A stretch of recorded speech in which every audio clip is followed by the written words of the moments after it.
Just think about that for a second. Imagine making a vow so absolute that you stake your very life on it. That was the unbreakable promise made by a man who would become Luang Pu Wat Pak, a monk who was on the very verge of rediscovering a spiritual path that had been lost for centuries.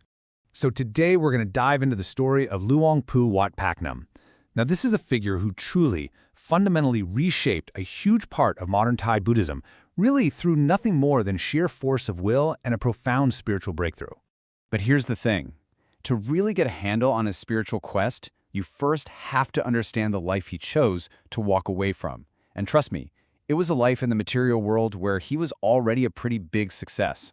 So he was born Sod Mi Khao Noi, and by all accounts, he was a really good son. I mean, when his father passed away, he stepped up at just 14 years old to run the entire family rice trading business. And he wasn't just getting by, he was really, really good at it.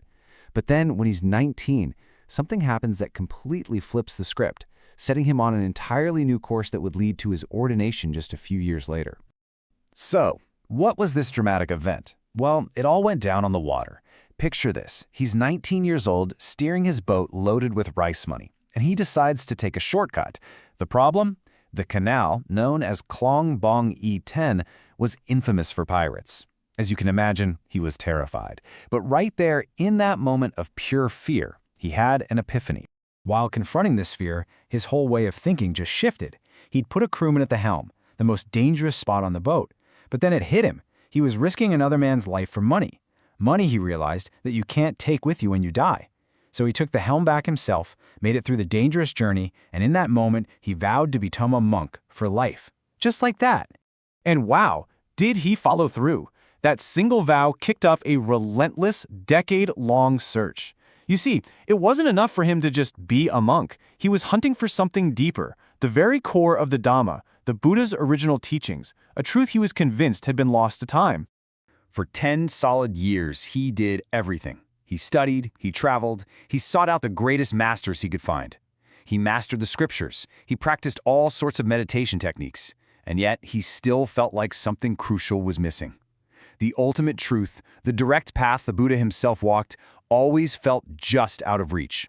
And all of that searching leads us to the night, the one that changed everything.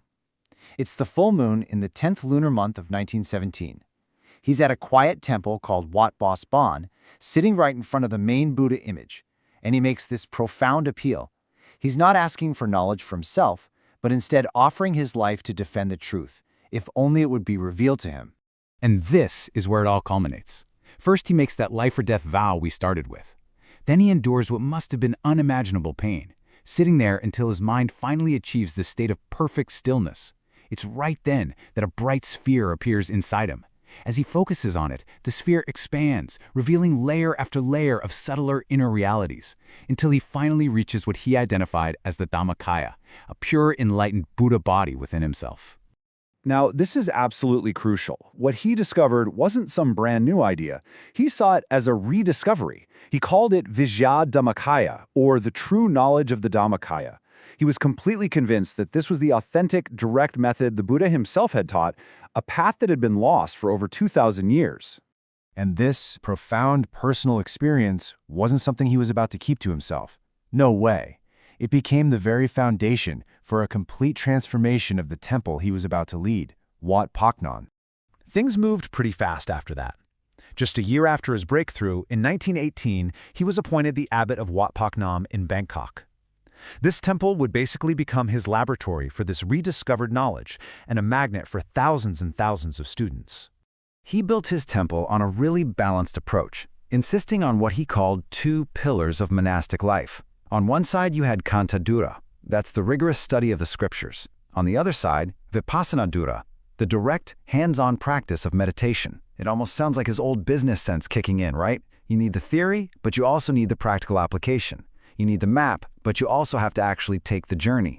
And this is where you can really see that pragmatic rice trader side of him shine.